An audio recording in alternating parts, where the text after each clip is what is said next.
served as the General Secretary, Treasurer of the United Pentecostal Church. And 2 years ago, they moved to Dallas just because they wanted to be in our church. And she is her pastor's wife's biggest fan. Would you welcome our speaker, my mother, who means the most to me in all the world. God bless you, Mother. You're so sweet.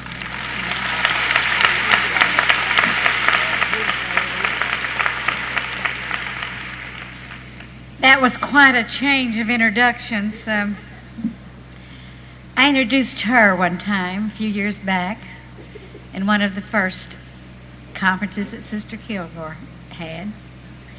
And I was telling all the wonderful things that I knew about my daughter, how that God had just always blessed her, and how that she had been so obedient, never sassing, never doubting anything we ever asked her to do. In fact, I said she honored us so greatly that the Bible tells us that her days will be long on this earth. I said she very well may live forever. And when I sat down, Sister Kilgore looked up at me and she says, "Oh my God, Marge," said, "Jan liable to fall dead any moment." That was not in my notes. I just turned to Brother Beckton. I said, "Are you going to introduce me?" He said, "No." I said, "Well, I have no idea. It must be Donna." But I'm greatly honored and extremely happy for the opportunity to briefly reflect on the beautiful life and far-reaching influence of one great lady. The church reveals itself not only by men and women that it produces, but by the men and women that it honors. And tonight we honor one granite fixture of the Texas District in the United Pentecostal Church International. And she displayed such excellence in living her resourceful life that the name Alma Kilgore will be among the names to be added to the roster of the handmaidens of the ages in the Holy Scriptures. Alma Kilgore came from a noble background. The atmosphere of her home was so sparklingly pure. She always moved about in a charmed circle of love. The first youth camp in Texas, nearly 50 years ago now, right here on these grounds, was prepared and planned for approximately 200 students. 400 plus showed up in torrents of rain. These holy grounds became a mass, and I mean a massive mud puddle. At 4 a.m., Alma and Margie got the last girls bedded down, and at 6 a.m., they were in the kitchen preparing toast and cereal. Later on in the week, a full-blown breakfast was served to the youth. We had arrived as the Texas Youth Department was in full swing under the direction of Reverend James Kilgore, the youth president, and Reverend Cleveland Beckton, the youth secretary. What a team. They were then, and they are still now. For years, Alma Kilgore's post was at the back door with tablet and pencil to record name and time of those leaving the tabernacle for restroom purposes. They were excused for only 7 minutes. If they did not return during this time frame, she left her post and went to the men's restroom door and hollered, "Boys, time's up!" And they immediately came back to the tabernacle. That was quite a sight. Seeing a 6'2" boy that was about 210 pounds asking a little 5', 100-pound woman if he could go to the bathroom.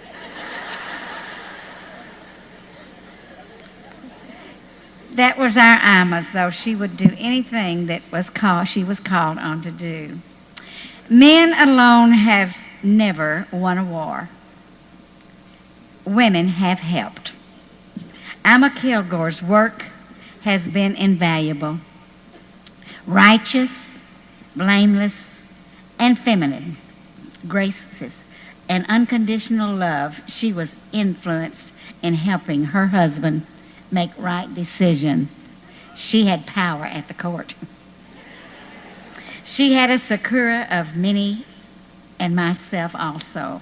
Approximately 5 years ago, Alma was in St. Louis along with Sister Ursha and myself. We went to an antique and collectible store.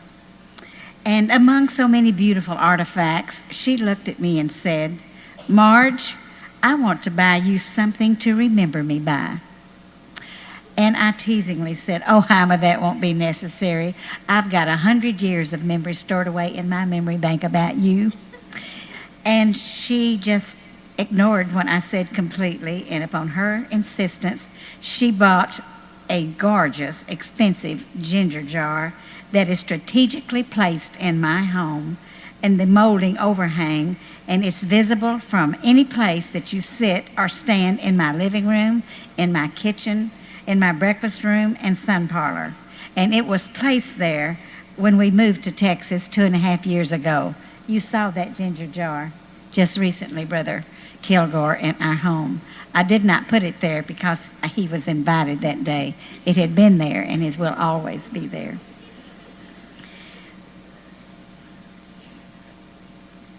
Also, on other moldings, overlays in our house of several rooms are my plate collections. And among them are many that were given to me by my good friend, Alma. She even gave our oldest son a plate for a favor he had done for her at General Conference once. Alma loved plates, especially signed and dated plates. She loved them. I'm sure that she could have wall-plated any room in her house. She had so many beautiful plates. Beautiful and breakable was Alma's motto. She loved anything that would break and anything that was beautiful.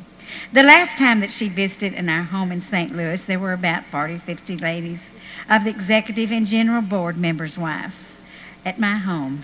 It was a night of fun and fellowship, and food was just our annual meeting.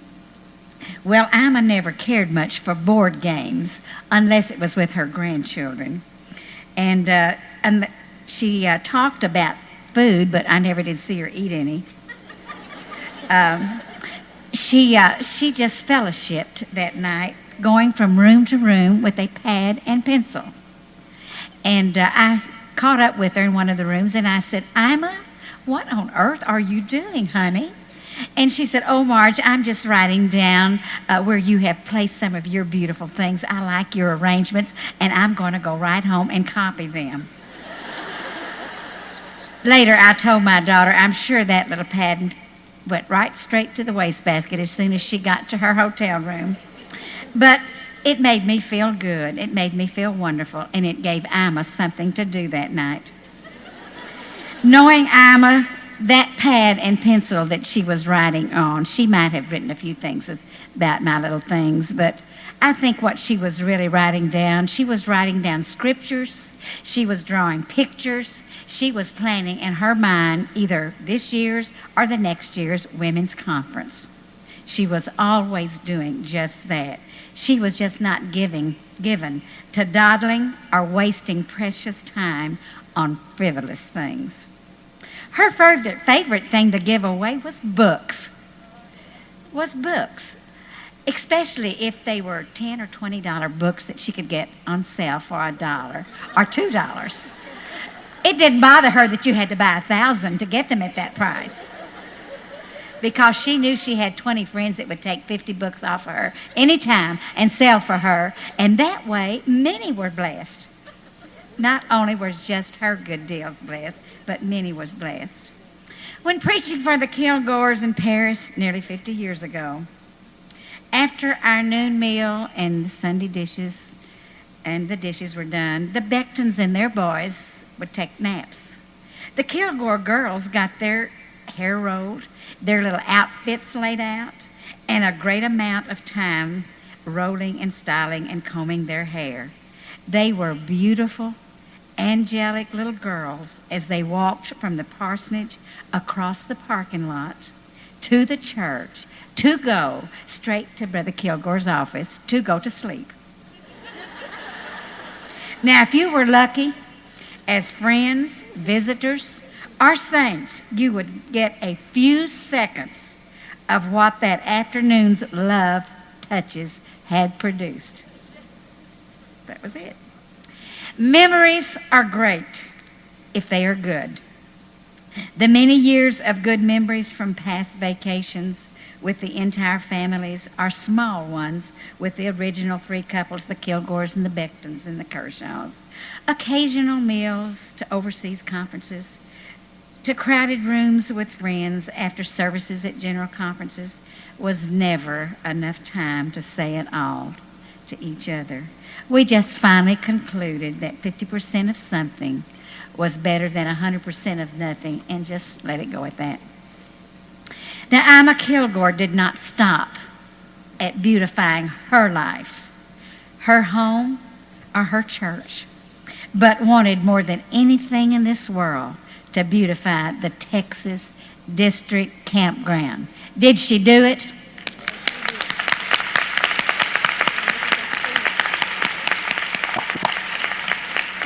Some of her last projects was the gazebo, the parks, the benches, the water fountains, and the restrooms being redone, and the executive VIP dining room. It gives the illusion of the grandest of tea rooms, whether in New York, London, or Paris, right here in Lufkin.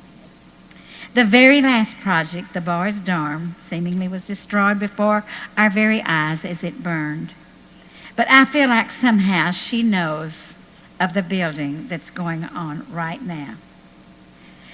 It is all right to dream, to speak, and to meditate, but someone has to set the table.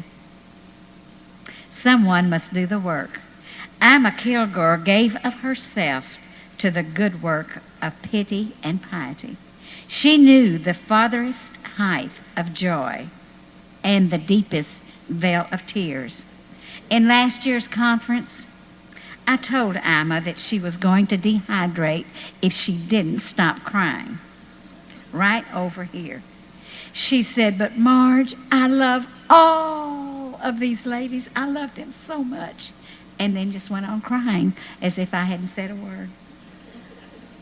Her years, a little short of 70, could not snap the silver cord of hope, nor shatter the golden bowl of faith, a few months short of their 50th wedding anniversary.